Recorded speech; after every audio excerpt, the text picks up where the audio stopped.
जय हिंद दोस्तों, एक बार फिर आप सभी लोगों का स्वागत है आपके अपने YouTube चैनल एलटीएफ क्लासेस पर। तो दोस्तों, जितने भी कहीं ना कहीं यूपी टेट और सी टेट की प्रिपरेशन वाले विद्यार्थी हैं, तो एक बार फिर आप लोग आ जाइए। कहीं ना कहीं 3 से 4 वीडियो हम आप लोगों को प्रोवाइड करा चुके हैं, तो उसमें कहीं ना कहीं जो हमने साइकोलॉजी थी उसकी जो सीखने के नियम हैं उनको डिस्कस कर रहे थे। तो उसी के क्रम में आज एक और वीडियो आप लोगों तक पहुंच जाएगा।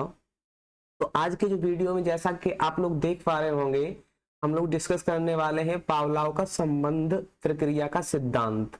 आप लोगों ने पढ़ भी लिया होगा अच्छे से, है ना, और समझ भी लिया होगा, लेकिन आज कुछ अच्छे तरीके से समझते हैं। देखो, यहाँ से जो क्वेश्चन बनते हैं वो आप लोग सब अच्छे से जानते हैं। फिक्स्ड क्वेश्चन आते हैं और तय रहता है कि यहाँ से क्वेश्चन बनेंगे ही बनेंगे। तो सबसे पहले जो बात करते हैं, इन्होंने जो नियम दिया था वो क्या दिया था? कंडीशनड रेस्पॉन्स थ्योरी दी थी। अगर इंग्लिश में बात की जाए, इंग्लिश में इसका नाम क्या हो जाएगा? कंडीशनड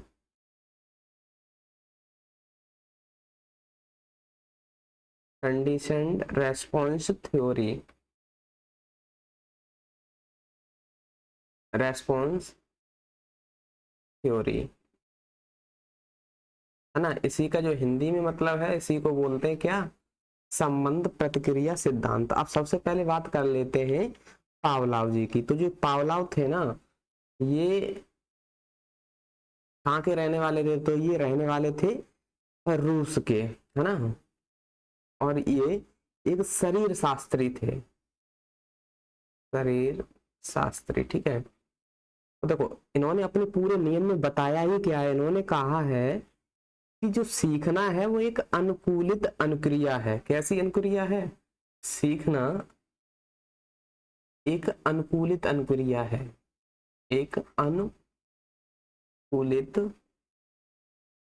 अनुक्रिया है।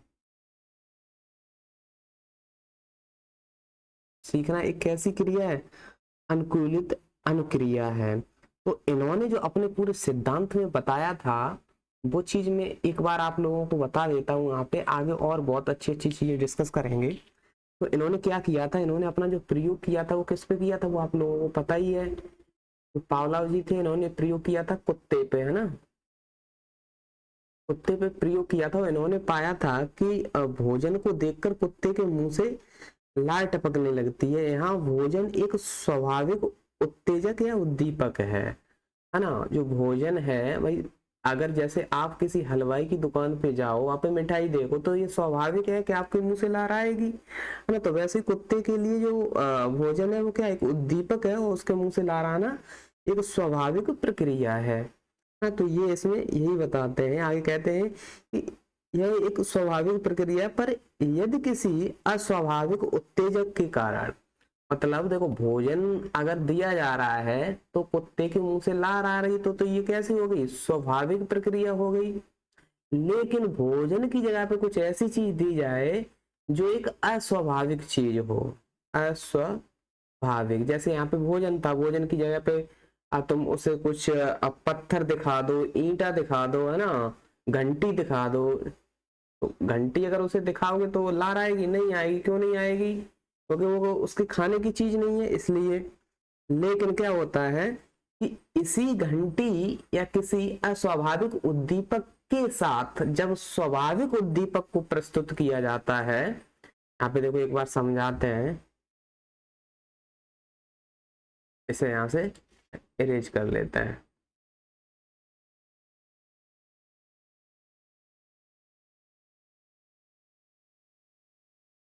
ठीक है, बिल्कुल अच्छे से समझना है, कोई दिक्कत नहीं है, आराम से समझ में आ जाएगा। और साइकोलॉजी में नंबर है ना, 25+ लेके आने हैं, कोई दिक्कत नहीं है। देखो, पावलाव ने जो बताया था, उन्होंने ये कहा कि अगर कुत्ते को भोजन दिया जाता है, मान लो भोजन दिया, तो भोजन को उन्होंने कैसा उद्दीपक माना? ये माना है स्वाभाविक उद्दीपक, ठीक है। इंग्लिश में से बोलते हैं स्टिमुलस। कैसा उद्दीपक है? स्वाभाविक है। क्योंकि अगर भोजन हम लोगों के सामने भी आता है तो कहीं ना कहीं हम लोगों के मुंह से भी लार आती है। तो कुत्ते के मुंह से लार आना स्वाभाविक प्रक्रिया है। स्वाभाविक प्रक्रिया है। स्वाभाविक प्रक्रिया है।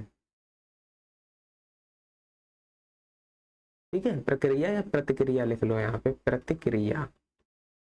लेकिन अगर ये जो भोजन है ना, भोजन की जगह पे अगर केवल घंटी को प्रस्तुत किया जाए या घंटी बजाई जाए, ठीक है, घंटी बजाई जाए, तो क्या, हाँ, कुत्ते के मुंह से लार आएगी? नहीं आएगी, है ना, क्योंकि ये जो घंटी है वो कैसा उद्दीपक है, ये है अस्वाभाविक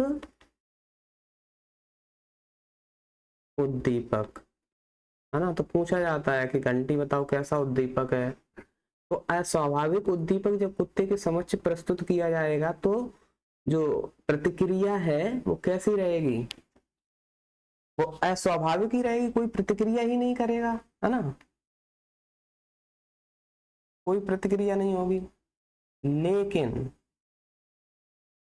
अगर इसी अस्वाभाविक उद्दीपक के साथ स्वाभाविक उद्दीपक यानी कि भोजन, ये जो पहले मैंने बताया था ये वाला, इसे प्रस्तुत किया जाता है, तो फिर क्या होगा, एक बार घंटी बजाई और भोजन दे दिया, ठीक है, तो हो सकता है पहली बार कुत्ता ना समझे, लेकिन दूसरी बार तीसरी बार जब ये प्रतिक्रिया बार बार होती है तो एक टाइम ऐसा आता है कि कुत्ता जो है वो घंटी की आवाज से कहीं ना कहीं एक संबंध स्थापित कर लेता है, इससे घंटी की आवाज से, है ना। तो फिर क्या होता है, फिर अस्वाभाविक उद्दीपक जब जब प्रस्तुत किया जाता है तब तब तब कुत्ता है जो वो स्वाभाविक प्रतिक्रिया करने लगता है। तो यही उन्होंने सिद्धांत में समझाया है, ठीक है। चलते नेक्स्ट, आगे समझेंगे पिक्चर के माध्यम से। तो देखो आगे लिखा हुआ है पावलोव का क्लासिकल अनुबंधन का सिद्धांत, ठीक है, क्लासिकल अनुबंधन लिख के आ जाए, चाहे तुम्हारा संबंध प्रक्रिया सिद्धांत आ जाए, एक ही बात है, ठीक है। तो इन्होंने देखो इसमें क्या लिखा है, इनके अनुसार प्रत्येक व्यक्ति में कुछ जन्मजात अनुक्रियाएं होती हैं। कैसी अनुक्रियाएं होती हैं? जन्मजात, है ना। ये अनुक्रियाएं किसी विशेष उद्दीपक के उपस्थित होने पर प्रकट होती हैं, जैसे भूखे व्यक्ति के सामने भोजन आने पर मुंह से लार गिरना, सही बात है बिल्कुल। अचानक तेज शोर सुनकर डर जाना, किसी वस्तु का अचानक आंखों के सामने आ जाने पर आंखों का बंद हो जाना, ये सारी अनुक्रियाएं होती हैं।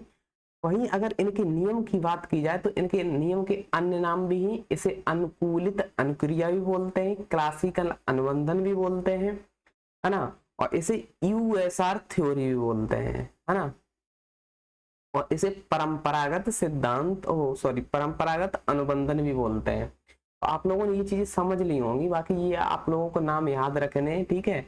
एग्जाम में किसी भी नाम से आ जाए लेकिन वो सिद्धांत होगा तो किसका होगा? पावलोव जी का होगा। नेक्स्ट चलते हैं, देखो यहाँ पिक्चर से समझते हैं। यहाँ पे देखो थोड़ा इंग्लिश में लिखा है, कोई दिक्कत नहीं है, मैं हिंदी में बता दूंगा। बिफोर कंडीशनिंग मतलब कि संबंध बनने से पहले, है ना। अनकंडीशनड स्टिमुलस यानी कि अनकंडीशनड का मतलब होता है असंबंध, मतलब ये जो स्टिमुलस है, जो भोजन है ना, वो उद्दीपक है ना, क्या है? उद्दीपक। और कैसा है? अनकंडीशनड है, अभी इसकी किसी से कोई कंडीशन नहीं बनी है। तो भोजन जब दिया गया तो देख रहे हो आप यहाँ पे कुत्ते से की लार आ रही है ना, सेलिब्रेशन हो रहा है यहाँ पे, ठीक है। जब जब अनकंडीशनड स्टिमुलस सबसे पहले दिया गया तो अनकंडीशनड रेस्पॉन्स मिला, यानी कि ये जो लार का आना जो था उसका स्वाभाविक था, ना कि इससे कोई कंडीशन करके आ रहा था, ठीक है।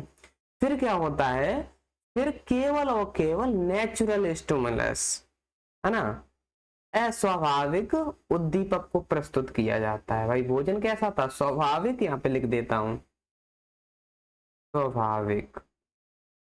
और जो ये केवल फॉर यानी कि घंटी मान लो या फॉर कुछ भी मान लो, इसे प्रस्तुत किया जाता है, तो ये कैसा है? अस्वाभाविक है, अस्वाभाविक उद्दीपक है ये, है ना। तो इसका जो रेस्पॉन्स रहेगा वो कैसा? नो सेलिब्रेशन, यही मैंने पहले बताया था, नो कंडीशन रेस्पॉन्स, क्योंकि उसने अभी तक कोई कंडीशन इससे की नहीं है। भाई उसे इससे क्या मतलब है? कोई खाने की चीज तो है नहीं जो उसके मुंह से लार आएगी, है ना। तो यहाँ पे हम दो चीज समझे। फर्स्ट कंडीशन में अगर अनकंडीशनड स्टिमुलस दिया जाता है और स्वाभाविक उद्दीपक दिया जाता है तो वो अनकंडीशनड सेलिब्रेशन करेगा, है ना। दूसरे में क्या है, जब नेचुरल उद्दीपक उसके सामने प्रस्तुत किया जाएगा तो वो अनकंडीशनड रेस्पॉन्स प्रस्तुत करेगा और नो सेलिवेशन, कोई भी सैलावा नहीं आएगा। फिर क्या होगा, फिर नेचुरल स्टिमुलस के साथ यानी कि अस्वाभाविक उद्दीपक के साथ प्लस स्वाभाविक उद्दीपक जब जब प्रस्तुत करोगे तो क्या होगा, तो भाई रेस्पॉन्स आएगा, क्योंकि वो चीज अलग है कि आप अस्वाभाविक उद्दीपक पहले प्रस्तुत कर रहे हैं फिर भोजन कर रहे हैं, लेकिन जो सैलेवा आएगा वो भोजन को देख के आएगा ना। लेकिन यही प्रक्रिया जब बार बार होगी तो वो फिर इस चीज से भी संबंध स्थापित कर लेगा, और आफ्टर कंडीशनिंग जब ये संबंध स्थापन कर लेगा, संबंध बना लेगा, तो उसके बाद जब जब केवल कंडीशनड स्टिमुलस उपस्थित किया जाएगा तब तब ये सैलेवा सिक्रेज करेगा यानी कि निकालेगा। ठीक है, तो ये चीज आप लोगों के यहाँ पे समझ में आ गई होगी। तो पूछा जाता है कि जो पावलोव ने प्रयोग किया था वो किस पे किया था, कुत्ते पे किया था, है ना। तो ये चीजें भी आपको लर्न होनी चाहिए। चलते हैं नेक्स्ट। अब देखिए इनका जो 2-3 टर्म इन्होंने दिए, इन्होंने दिया उद्दीपक सामान्यीकरण क्या होता है, स्टिमुलस जनरलाइजेशन। तो इसका मतलब होता है जब व्यक्ति अनकंडीशनल उद्दीपक के प्रति